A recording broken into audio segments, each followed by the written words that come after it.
नेताओं की हसरत होती है चर्चा में बने रहना चाहिए, चर्चा में रहेंगे तभी पर्चा और खर्चा दुरुस्त रहेगा।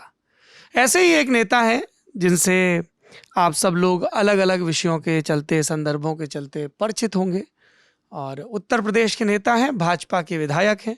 हम यूपी के हालचाल की यात्रा पर निकले हैं और तमाम ज़िलों का दौरा करते हुए अब बरेली आंवला इलाके में पहुंच गए हैं। यहाँ की भितरी चैनपुर सीट के विधायक, जिनका नाम है राजेश मिश्र उर्फ पप्पू भरतौल। अब ये जो पप्पू भरतौल है, ये जोड़ना ज़रूरी है क्योंकि स्थानीय लोग बताते हैं कि इसकी भी एक रोचक कहानी है, और एक नारे का भी जिक्र करते हैं कि तमंचा न पिस्तौल पप्पू भरतौल। ये आपके समर्थक विधायक जी ये नारा क्यों लगाते हैं? ये समर्थक इसलिए लगाते हैं क्योंकि बिथरी विधानसभा में दो नेता थे जिनका बड़ा आतंक था, एक तमंचा और एक पिस्तौल। इन्हीं दोनों का राज था। हम कैसे, नाम क्या थे उनके? नाम उनके पूर्व राज्यसभा सदस्य हैं, समाजवादी पार्टी के 20 साल 22 साल जिला अध्यक्ष रहे श्री वीरपाल सिंह यादव, और एक हमसे पहले विधायक थे जो अब इस दुनिया में नहीं है, भगवान उनकी आत्मा को शांति दे, श्री वीरेंद्र सिंह यादव। वीरेंद्र सिंह जी यादव नहीं थे। ये इन दोनों लोगों का बहुत क्षेत्र में बहुत आतंक था। तमंचा पिस्तौल वाली इनकी बात थी। तो जब हम चुनाव लड़ने आए, क्षेत्र में गए, तो तब लोगों ने ये नारा दिया, जनता ने, तमंचा न पिस्तौल, बिथरी में पप्पू भरतौल। फिर उसको बरेली में कर दिया जनता ने, तमंचा न पिस्तौल, बरेली में पप्पू भरतौल। ये नारा जनता का ये है। आपने सपा के पूर्व राज्यसभा सांसद वीरपाल सिंह यादव का जिक्र किया। बरेली के पुराने जानकार कहते हैं कि अब पप्पू भरतौल उनके आतंक की बात करते हैं, लेकिन एक ज़माना था जब वही वीरपाल इनके राजनीतिक गुरु थे और उन्हीं के संरक्षण में सपा सरकार के दौरान पप्पू भरतौल ज़मीनों की खरीद फरोख्त का काम करते थे। नहीं, वो गलत कहते। मेरे तो गुरु राजनीतिक माननीय संतोष गंगवार जी हैं। वीरपाल सिंह, जहाँ मेरा घर था वहाँ से 50 मीटर दूरी पर उनका घर था। वहाँ मेरी एक कॉलोनी थी जो बीडीए अप्रूव्ड बरेली की पहली कॉलोनी थी बाईपास की, सूर्या एनक्लेव। वहीं मैं रहता था। तो वो वहाँ उस कॉलोनी में टहलने आते थे। वहाँ टहलने आते थे तो विरोधी है या कुछ भी है, कोई व्यक्ति आ रहा है और हम वहाँ बैठे हैं तो हमारा काम उसको चाय पिलाना। आए, हमने कहा सांसद जी चाय पी लीजिए, चाय पी लिया। लेकिन हमारा गुरु चेले वाला कभी कोई साथ नहीं रहा। ये अगर कोई कह रहा है तो गलत। हमारा उनका 36 का आंकड़ा रहा। हमेशा हम दोनों एक दूसरे के विरोधी रहे थे। नहीं, लोग यही कहते हैं कि प्रकट रूप से विरोधी थे, लेकिन सपा सरकार में आपका प्रॉपर्टी डीलिंग का काम अच्छा चला। मेरा कोई समाजवादी पार्टी में प्रॉपर्टी डीलिंग का काम नहीं चला, क्योंकि समाजवादी ने किसी आदमी को काम करने ही नहीं दिया। भाई, मैं तो खेती किसानी वाला आदमी था। खेती किसानी आज भी मैं करता हूँ। अगर कोई ये कहता है प्रॉपर्टी डीलिंग, मुझे तो 8 साल हो गए ये काम छोड़े हुए। मैंने ये सब काम बंद कर दिया। मेरा उत्तराखंड में काम था। उत्तराखंड में मेरा काम था, रुद्रपुर और हल्द्वानी में। वहाँ मैं कभी कभी जाता था, वहाँ काम होता था, क्योंकि सपा सरकार में इतना आतंक था। उस आतंक का जवाब देने के लिए हम तैयार खड़े रहते थे। कभी भी हमने हर मामले में समाजवादियों को पीछे ढकेला उनकी सरकार में। ये आपने उत्तराखंड का जिक्र किया, हमको 2 नाम बताए गए विधायक जी, पप्पू भरतौल और पप्पू गिरधारी।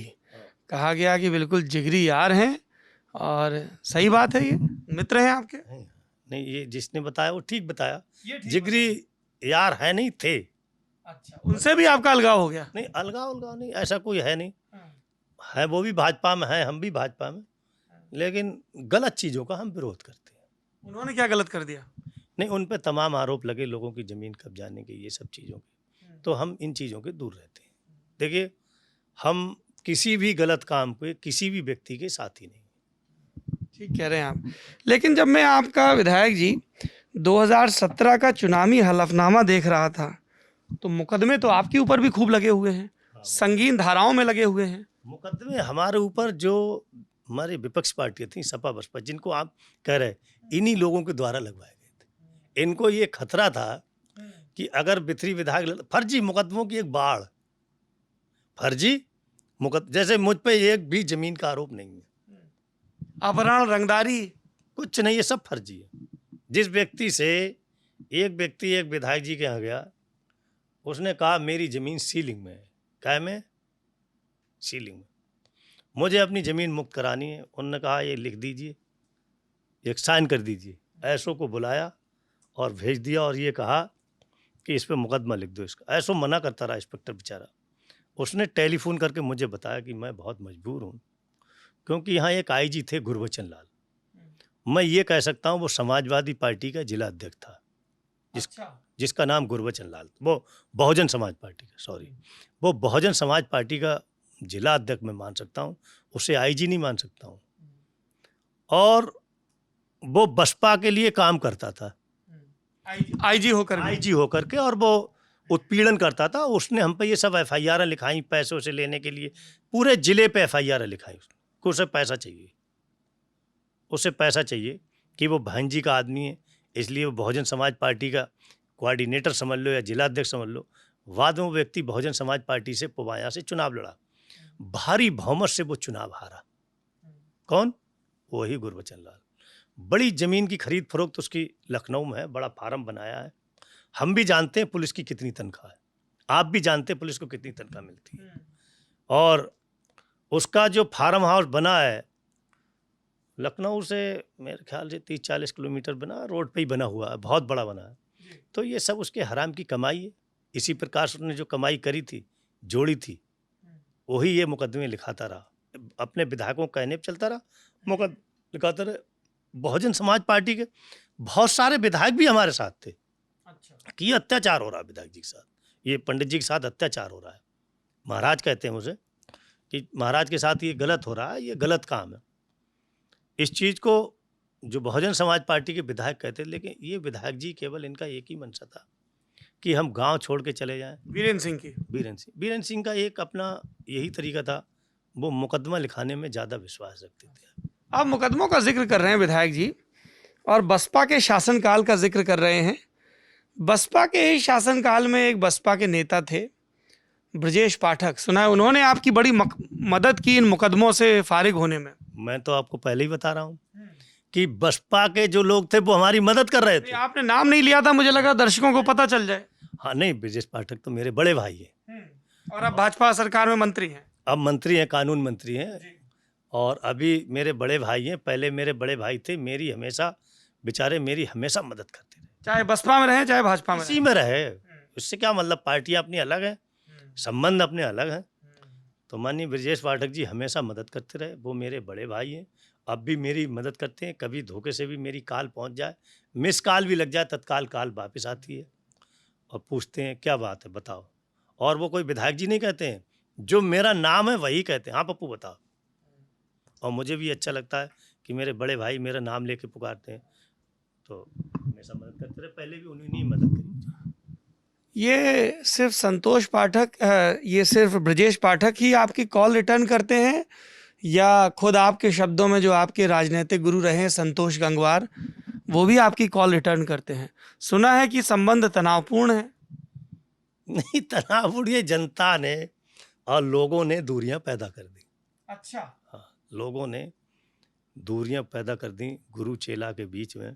कैसे, जरा विधायक जी बता दीजिए ना लोगों को, कैसे दूरियां पैदा हुई? अब मैं कुछ बता नहीं चाहता, मेरे तो देखो वो गुरु हैं, मेरा पहले भी उनका सम्मान करता था, आज भी सम्मान करता हूं, और आगे भी मैं हमेशा उनका सम्मान करता रहूँगा। बात ये थी कि कुछ लोगों ने उनको चढ़ा दिया कि पप्पू भरतौल विधायक जी हैं, बरेली लोकसभा से चुनाव लड़ना चाहते हैं।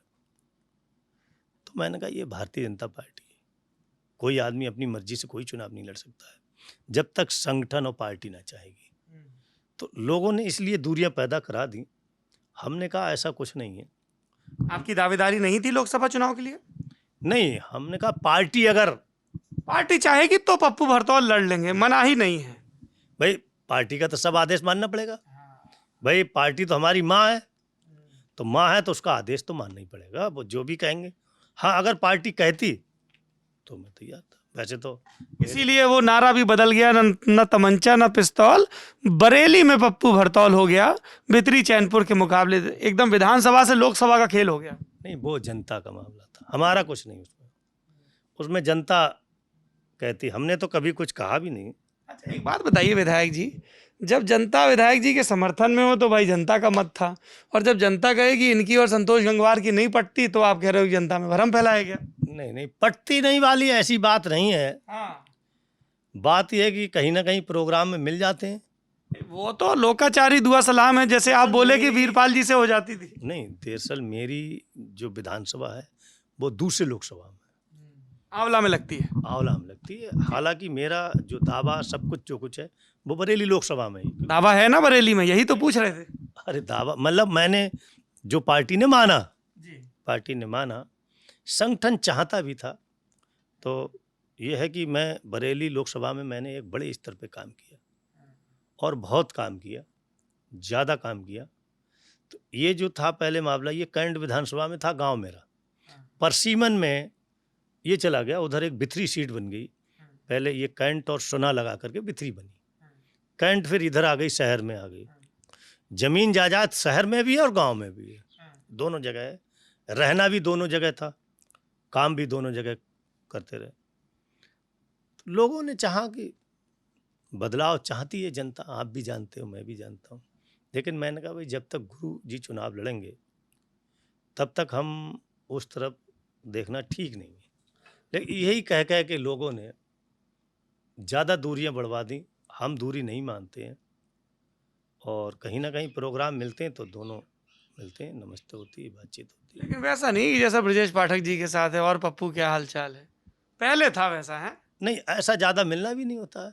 ऐसे ज़्यादा ऐसा है कि ना तो सभी प्रोग्रामों में वो जा रहे हैं, ना सभी प्रोग्रामों में हम जा रहे हैं। चलिए ये बताइए, एक सुना है कि 2019 के लोकसभा चुनाव से पहले बैठक हुई थी, उस बैठक में कुछ जातिवार आंकड़ों को लेकर भी आपकी संतोष गंगवार जी से बड़ी तीखी बहस हो गई थी, दिनेश शर्मा जी को बीच में दखल देना पड़ा था।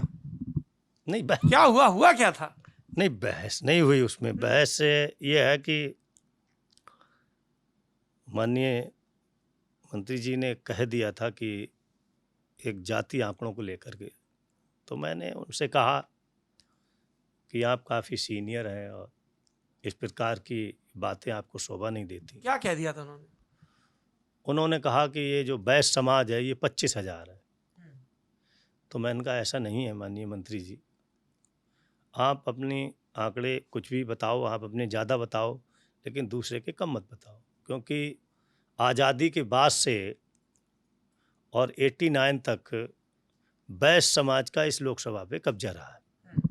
पार्टी कोई भी रही हो, हम ये नहीं कह सकते हैं, चाहे वो सतीश अग्रवाल हो, चाहे जगदीश अग्रवाल हो, और चाहे वो राममूर्ति जी हो। राममूर्ति जनता पार्टी हमारी पार्टी थी, उससे वो चुनाव लड़े, वो चुनाव जीते, और 2009 में हमारी पार्टी हार गई और श्री परवीन नैरन जी यहाँ चुनाव जीत गए, वो भी बैस समाज से ही थे। मुस्लिम समाज का भी प्रतिनिधित्व रहा है। आबिदा अहमद यहाँ से 84 में रही, बीए अहमद रहे, उसके पहले 81 में निसार यार खान रहे। तो मुस्लिम या वैश्य समाज? मुस्लिम तो ऐसे थोड़े थोड़े दिनों को आते जाते रहे। अच्छा जी। हाँ, बैस समाज का एक बड़ा वो रहा। दरअसल ये सीट जो है किसी एक जाति की ना होकर के भारतीय जनता पार्टी की, जो बरेली लोकसभा है वो भाजपा की एक सीट है, तो भारतीय जनता पार्टी की सीट है। उस नाते पार्टी जिसको टिकट देती है वो चुनाव जीत जाता है। जब आपने ये कहा तो मंत्री जी भड़क गए क्या? नहीं, भड़क के बारे, प्यार करते हैं मुझे, भड़के। पूरे जिले में चर्चा है आप दोनों के प्यार का। हाँ, नहीं, मुझे आज भी दिल से मानते। देखिए, जो अपना होगा नाराजगी उसी से होगी। तो नाराजगी है मतलब? नहीं, नाराजगी नहीं है, मतलब लोग कहते हैं तो, जैसे अब हमारा कोई बहुत खास है, कोई बात हो जाती है तो नाराजगी स्वाभाविक है। तो अच्छा ये बताइए कि ये तो भाई अच्छी बात है, पार्टी में लोकतंत्र है ना, मनभेद ना हो, मतभेद रहे, ऐसा वाजपेयी साहब कह गए हैं, ठीक बात कह गए हैं। ये प्रशासन की आपसे क्या नाराजगी है? सरकार योगी आदित्यनाथ की, सरकार भाजपा की, विधायक पप्पू भरतौल भाजपा के, और उसी सरकार में पप्पू भरतौल पे मुकदमे लग रहे हैं। क्यों भाई, ये प्रशासन ही क्यों इतने मुकदमे लगा रहा है आप पे? नहीं, 2 मुकदमे लिखे गए। हाँ, क्या है 2 मुकदमे? वो 2 मुकदमे फर्जी थे। यहाँ जो एसएसपी था हम्म, वो बेसिकली जो विपक्ष के लोग थे उनसे मिला हुआ था। कौन था एसएसपी? मुनिराज? मुनीराज था। आपकी सरकार में तैनात किया गया एसएसपी, आप ये कह रहे हैं कि विपक्ष से मिला था? विपक्ष से मिला था। वो बेसिकली वो ऐसे प्रदेश से था जहाँ गाय खाई जाती हैं। हम ऐसे प्रदेश से हैं जहाँ गाय माता की पूजा की जाती है। तो कुछ चीज़ों को लेके वाद विवाद हो गया। उसमें उसने रात को एफआईआर लिखा दी, लेकिन उसमें एडीजी और आईजी इसके विरुद्ध थे। प्रेम प्रकाश जी? प्रेम प्रकाश जी भी थे, और जो आज लखनऊ में है एडीजी, हाँ, जो ठाकुर साहब हैं, हाँ। टीके ठाकुर, वो भी इसके विरुद्ध थे। क्योंकि जिस टाइम जनता ने उबाल भरा तो दोनों लोग। आप मुहर्रम प्रकरण की बात कर रहे हैं? नहीं, मैं हाँ कोई प्रकरण जो भी घटना घटी। नहीं तो घटना जरा अब देखिए, अब पप्पू भरतौल कोई भितरी चैनपुर भर के तो नेता है नहीं, पूरे प्रदेश में देश में विख्यात हो गए हैं। तो थोड़ा बताइए कि क्या था मुहर्रम का मामला, क्योंकि प्रशासन का ये कहना है कि मुहर्रम का जुलूस निकल रहा था, आपने शांति भंग की कोशिश की, आपने जुलूस में जो प्रशासन द्वारा अनुमोदित रूट है उसमें व्यवधान की कोशिश की, आपको रोका गया तो आपने पुलिस चौकी के पास जाम लगाया, लॉ एंड ऑर्डर की सिचुएशन क्रिएट की। सरकार आपकी, प्रशासन सरकार का तैनात किया हुआ, और यदि विधायक ही शांति भंग का काम करेगा तो ये तो बड़ा गंभीर आरोप है विधायक जी। चौकी पे तो मैं गया ही नहीं। अच्छा, समर्थक ही गए थे सिर्फ? कोई समर्थक भी नहीं गया ना। हाँ, फिर? बात ये था कि हिंदू समाज जो था हम्म, वो पूरा जागरूक था। हम्म, क्योंकि ये बाबा आदम के जमाने से हम्म, हिंदू समाज के बीचों बीच से लेकर के ताजिए निकलते थे। हम्म, इस चीज की उनको आपत्ति थी कि भाई ये जाते थे, पीपल का पेड़ काट देते थे, किसी की खपड़ैल में कड़ी निकली उसको काट देते थे, हर बार ताजिया बड़ा कर देते थे। इस चीज के गांव के लोग, औरतें, आदमी, बच्चे रोड पे आ गए थे, अच्छा, पूरे जिले के। हम्म, उनके वो ताजिया गांव से नहीं निकलने दिए। हम्म, मेरी बात को समझ रहे हैं आप? नहीं निकलने दिए। प्रशासन की उसमें फजियत हुई, कप्तान की। उसको लगा मैं अपनी फजियत कैसे बचाऊं। लोगों ने ताजिया रोड पर रख दिए, ताजिया रोड पर रख दिए, ताजिया नहीं ले जाए गए। तब उन्होंने कहा क्या करें, तो उन्होंने कहा एक ताजिया उधर हिंदू के गांव से मंगाओ। प्रशासन ने कहा हम नहीं मंगा सकते, क्योंकि हिंदू समाज पूरा जिले का जागरूक है, लोग रोडों पे खड़े हैं, बैठे हैं, लेटे हैं, रात का समय है। तब उन्होंने फिर वो एफआईआर हम पे लिख दी गई, और हम पे 2 एफआईआर लिख दी। जहाँ की एफआईआर लिखी गई वहाँ हम गए ही नहीं थे। ये सब फर्जी एफआईआर लिखी गई। उसके बाद जनता ने कप्तान के घर को कूच कर लिया। कूच किया तो कप्तान घबरा गया, उसने पूरे मकान पर अपने आरएएफ वगैरह लगा ली। एडीजी आईजी ने कहा भाई ये तो आपने किया, हम कुछ कर नहीं सकते। आईजी अपनी जगह सही थे, एडीजी बढ़िया आदमी। अच्छा, मतलब जो विधायक जी के मन की करें वो सही। तो ये बताइए, नहीं, मेरे मन का तो आपने फिर जाके मुख्यमंत्री से शिकायत नहीं की कि साहब हमारी सरकार में जो कप्तान है वो विद्वेषवश कार्रवाई कर रहा है आपके हिसाब से? नहीं, कप्तान को हटा दिया था। आपकी शिकायत पे? मेरी शिकायत पे हटाया। मैंने कहा तो उन्होंने कहा हटाइए इसको। हटा के फिर दूसरे पांडे जी थे, वो भेजे गए। अभी वो अयोध्या में कप्तान है। और इन कप्तान को और अच्छे जिले में भेज दिया गया। आजकल आगरा के कप्तान हैं, बड़ा महत्वपूर्ण जिला माना जाता है। पीएसी में भेजे गए तो। लेकिन अब आगरा में है कप्तान? नहीं, अब आ गए हों तो मैं नहीं कह सकता, मुझे नहीं पता, लेकिन उस टाइम उनको पीएसी में भेजा गया। पीएसी। अच्छा, ये बताइए कि आपने कहा कि ये उस इलाके से मुहर्रम का जुलूस निकालने की कोशिश कर रहे थे और जनता विरोध में थी। फिर कांवड़ यात्रा को लेकर भी ऐसा ही इल्ज़ाम लगा कि आप कांवड़ यात्रा का रूट बदलना चाह रहे थे, जबरन किसी दूसरे गांव से ले जाना चाह रहे थे, तब भी प्रशासन ने आपको नज़रबंद किया था क्या? नहीं, कांवड़ यात्रा हमेशा निकलती रही। कांवड़ यात्रा, क्योंकि पहले एक यहाँ खजुरिया गांव है, हिंदुओं का गांव, एक उमरिया मुस्लिमों का। तो जो नकटिया है वो एक कस्बा था।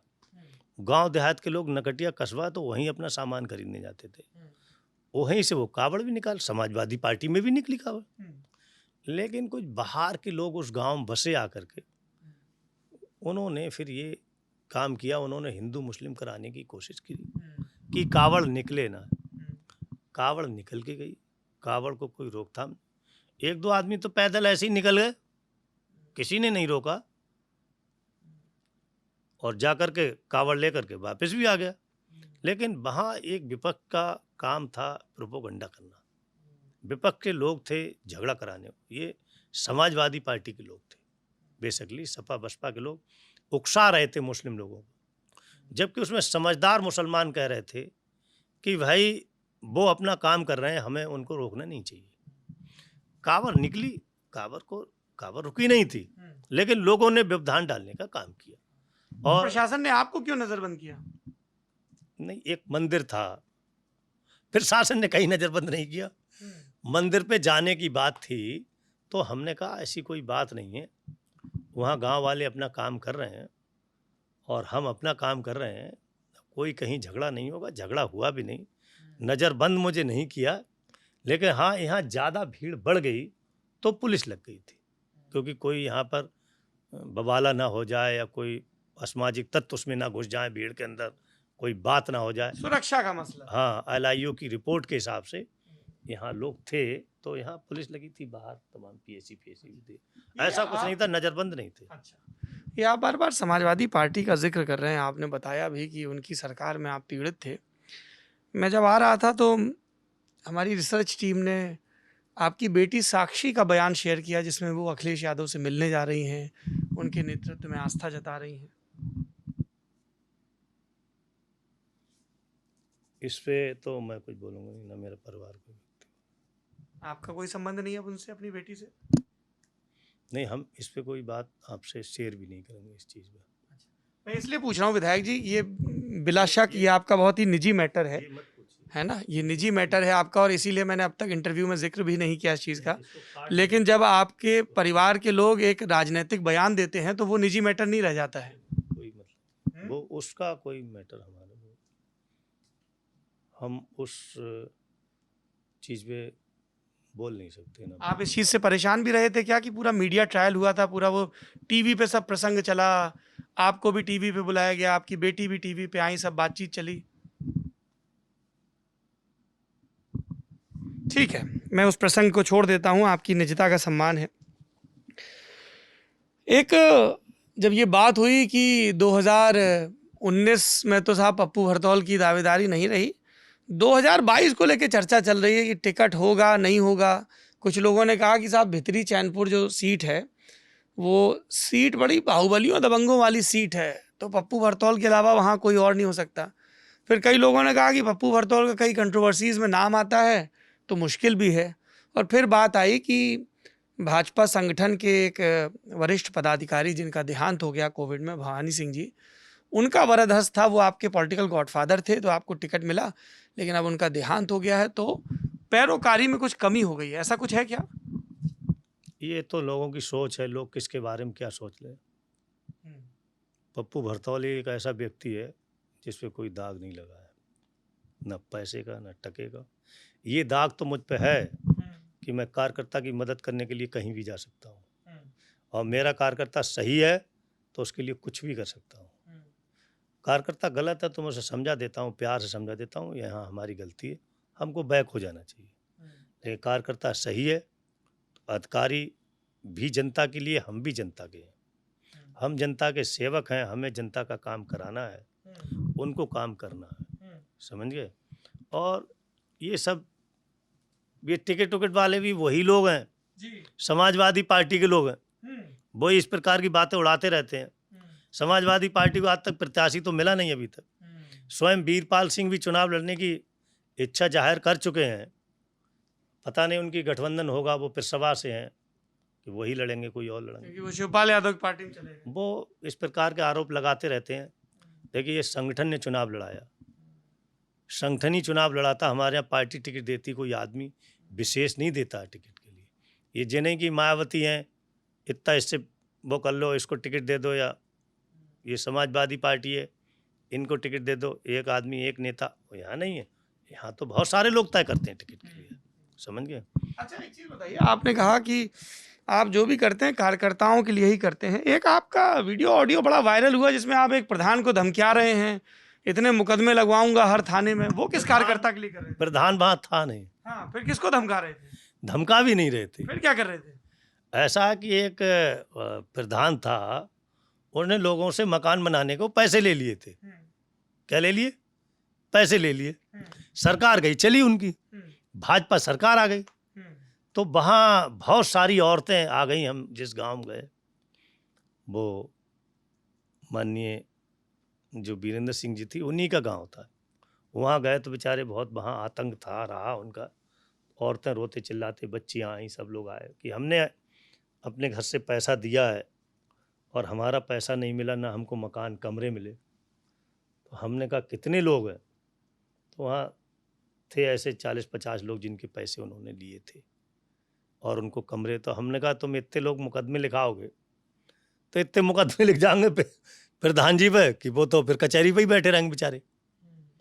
हमने कहा चलो हम बात करते हैं, करवाते हैं। तो हमने बात कराई लोगों से, विधायक जी से। हमने कहा प्रधान जी से, हमने कहा यार उनके पैसे लिए, गरीब लोग हैं, उनके पैसे वापस कराओ। प्रधान जी ने पैसे वापस किए जा करके, फिर वो मामला निपट गया। मैंने तो जो मेरे विरोधी हैं मैंने उन पर भी कुछ नहीं किया, मैंने उन सबको अपनाया, उन सबका काम भी किया। मैंने कहा मेरे कार्यकर्ता, मेरी पार्टी अगर नुकसान नहीं है तो आप कोई भी काम करा सकते हो, विकास के काम में मैं आपके साथ हूँ, अच्छे कामों में सब में साथ हूँ, बुरे कामों में किसी के साथ नहीं। आज देखिए जनता अमल चैन से जी रही। बिथरी विधानसभा, जो बिथरी ब्लॉक है उसको लोग ज़्यादा संवेदनशील मानते थे, आज वहाँ बहुत अच्छा, एक भी मुकदमा नहीं लिखा गया, एक भी मर्डर नहीं हुआ। ये पहली बार ऐसा हुआ है, ये पहली बार ऐसा हुआ है। वरना बिथरी विधानसभा में बहुत झगड़े थे, नेताओं का काम था एक दूसरे का हत्याएं करवाना, ये काम था। और यहाँ देखिए कुछ भी नहीं हुआ जी। हमने बड़े से बड़े लोगों के फैसले करवा दिए आपस के कि चैन से जियो तभी आपका विकास हो सकता है। कहा विधायक जी का इतना रसूख है कि थाना कचहरी तक बात ही नहीं पहुंचने देते हैं, वहीं आपस फैसला करा देते, आपस में ही पंचायत निपटा देते, निपट गई, जाओ घर अपने, चैन से रहो, चैन से रहो। अच्छा, एक आखिरी सवाल मैं पूछना चाहता हूँ। ये सवाल राजनीतिक नहीं है और आपकी बेटी साक्षी से भी जुड़ा नहीं है। आप निश्चिंत रहिए विधायक जी, आपकी निजता का सम्मान है। क्योंकि वो बयान राजनीतिक था इसलिए पूछा गया, वो मेरा दायित्व है। एक मुझे बताया गया कि एक बच्ची यहाँ पर मिली, खुदाई में मिली, कोई किसी अपने निजी दुख में गया, वहाँ घड़ा निकला, बच्ची बहुत बुरी अवस्था में थी, उसका इलाज हुआ और आपने उसको गोद भी लिया, ऐसी कुछ बातचीत हुई, उसका इलाज वगैरह करवाया। वो प्रकरण क्या है वो मैं जानना चाहता हूँ। वो एक बरेली में एक सब इंस्पेक्टर थी वैशाली नाम की, तो उनके एक बच्चा पैदा हुआ, तो बच्चा वो मरा हुआ था, कम दिनों का था। तो उनके पति और उनके भाई उस बच्चे को लेकर के शमशान भूमि में गाड़ने गए। एक जगह उन्होंने गड्ढा खोदा तो वहाँ कुछ पन्नियाँ निकली, तो उन्होंने कहा नहीं यहाँ कोई चीज़ पहले दफन हुई है। तो उनके भाई ने कहा कि यहाँ पर ये घास है जमी हुई, ऊपर घास जमी होती है, तो यहाँ कोई नहीं होगा, यहाँ खोदते हैं। उन्होंने खोदा तो 4 फीट गहरे गड्ढा जब वहाँ खोद चुका था, तो एक घड़े में फावड़ा लगा तो वो घड़ा टूटा, तो उसमें एक रोने की आवाज़ आई बच्चे की। उन्होंने 100 डायल को फ़ोन कर दिया, 100 डायल आ गई। वहाँ से हमें भी किसी ने फ़ोन कर दिया, तो हम भाग के डिस्ट्रिक्ट हॉस्पिटल गए और हमने उनसे कहा जो 100 डायल वाले कि आप 100 यहाँ लेके आओ बच्चे को। वो भी बच्चे को लेके पहुँच गए वहाँ, और बच्चे को वहाँ देखा तो बच्चे की कंडीशन बहुत ख़राब थी, 600 ग्राम का बच्चा था लगभग, और मिट्टी उट्टी सब, आँखें मुँह सब भरी हुई थी, लेकिन सांस चल रही थी उसकी। तो रुई हुई से साफ करा उसको। लेकिन वो, इससे पहले की एक घटना बताता हूँ, कुदरत कुछ ना कुछ कराती है, कुदरत आपको पहले से ही कराती है। क्योंकि जब हम विधायक बने तो वहाँ हमने पूछा सीएमओ साहब से, एक बार गए हम डिस्ट्रिक्ट में, ये जो बच्चे जार में रखे जाते हैं मशीनें, वो आपका रूम कहाँ है? तो उन्होंने कहा ये तो किसी भी डिस्ट्रिक्ट हॉस्पिटल नहीं पूरे उत्तर प्रदेश के। तो मैंने कि जो गरीब लोगों के बच्चे पैदा होते हैं जिन पर पैसा नहीं है, वो क्या करते हैं, प्राइवेट में भी रख नहीं सकते हैं, तो बच्चे मर जाते होंगे। बोले सर ऐसा ही होता, हमने, ये तो बहुत अपराध है। जिस बच्चे को जीना चाहिए, जो इस दुनिया में आया है, पता नहीं वो आगे जाकर हमारे देश का वैज्ञानिक बने, राष्ट्रपति बने, प्रधानमंत्री बने, न्यायाधीश बने, MP बने, MLA बने, प्रोफेसर बने, टीचर बने, कुछ भी बन सकता है। और वो इस दुनिया में आने से पहले मर जा रहा है, तो ये तो हमारी नाकामी है। मैंने अपनी कमेटी बुलाई, राधा रानी समिति बुलाई, उनकी मीटिंग करी और मैंने कहा कि हमको जो बच्चे मशीनों में रखे जाते हैं वो हमको दान देनी है मशीनें, बुलाइए। हमारे कमेटी के लोगों ने बुलाया तो 2 प्रकार की मशीनें थी, एक यहाँ की थी, एक वहाँ की। तो बोले ये वाली मशीन से बच्चा चल जाता है। तो हमने सबसे बढ़िया वाली मशीन चाहिए, तो जापानी मशीन ने बताई, ये इस कंपनी की, इसमें ऑटोमेटिक बच्चे की बॉडी के हिसाब से हीट मिलेगी, इंक्यूबेशन। हाँ। 5-6 मशीनें हमने खरीदी, 25-26 लाख रुपए की जितने की मिली। वो मशीनें ले जा कर के हमने दान करी। तो देखिए वो जो सीता आई तो उसी मशीन में रखी गई। उस बच्ची का नाम सीता रखा गया, घड़े से निकली। वो आप लोगों ने रखा, हम्म। जो मीडिया था उसने रखा उसका नाम सीता, क्योंकि वो घड़े से निकली थी। फिर उसको उसी मशीन में रख के, जो मशीन थी उसको साफ किया गया, रुई से साफ किया, ये सब चीज़। पूरा दिन हो गया, तमाम डॉक्टरों से राय लेते रहे। एयर एम्बुलेंस के लिए दिल्ली में बात की, डॉक्टर पारिक से बात हुई कि एयर एम्बुलेंस आ जाएगी, बोले आ जाएगी। यहाँ डॉक्टरों से राय ली, बड़े बड़े डॉक्टर थे बच्चों के, उन्होंने कहा बच्ची की स्थिति नहीं कि 3 घंटे जाकर के एयर एम्बुलेंस में, उसको पता नहीं कौन से इंजेक्शन जरूरत हो, सारी दवाइयाँ नहीं होती हैं, कुछ दवाई होती हैं। 1 घंटे में वो आएगा यहाँ, 1 घंटे में हम लोग भी यहाँ से पहुँच पाएंगे 45 मिनट में, परमिशन, ये तमाम चीज़ें। 1 ही घंटा वहाँ कौन से हॉस्पिटल में बच्चा जाएगा, तो ये लग जाएगा 3 घंटे का खेल है, 3-4 घंटे। फिर ये तय हुआ डॉक्टरों के और हमारे बीच की बच्चे को रवि खन्ना जी के यहाँ ले चले। उनके यहाँ भी नर्सरी बहुत अच्छी बनी है, लखनऊ दिल्ली से अच्छी बनी है। वहाँ लेके गए तो बच्चा रोया, बच्ची रोई। डॉक्टर साहब ने कहा आप चिंता ना करो, भगवान पे सब्र करो। मैंने डॉक्टर साहब से कहा वहाँ पे इलाज करो, नहीं ले जाएंगे लखनऊ दिल्ली। जब वहाँ नहीं मरी तो यहाँ नहीं मरेगी। तो ये रही, तो वहाँ तमाम मीडिया, पूरे देश विदेश की मीडिया आ गई। उसको रोकना भी जरूरी था, निवेदन करके रोका लोगों को कि भाई बच्चे पे इन्फेक्शन फैल सकता है, आप लोग अंदर जाओगे तो और भी बच्चे हैं उनमें भी इन्फेक्शन फैल सकता है। तो शाम के लिए, रात के लिए फिर हम अपनी पत्नी को ले गए। देखो उसको जब आवाज़ दी, इन्होंने कहा सीता, तो उसने आँख खोली और वो हंसी भी, वो हंसी भी। दिन पे दिन उसका वजन बढ़ता गया, ठीक होती गई। 56 दिन बच्ची हॉस्पिटल में रही, बीमार है अभी तो अंदर से। ये एक बार बड़ा इलाज उसका होगा, जाएगा, बीमारी है। क्योंकि बच्चा कितने दिन अंदर रहा या कैसे पैदा हुआ ये कोई नहीं जानता, कुदरत भी नहीं जानती, हम भी नहीं जानते। तो है वो जो भगवान ने कराया वो हमने कर दिया, हमारा काम जो भगवान ने कराया। उसको लेकर के भी तमाम प्रकार की मीडिया आई, पिक्चर बनाई, फिल्म बनाई, पिक्चर चली हुई, छोटी मोटी पिक्चर बनी हुई है। देवी गए यहाँ, डायरेक्टर लोग आए वहाँ से, बॉम्बे से। रूबिका नाम करके एक हीरोइन है, वो इसकी माँ बनी है बच्ची की।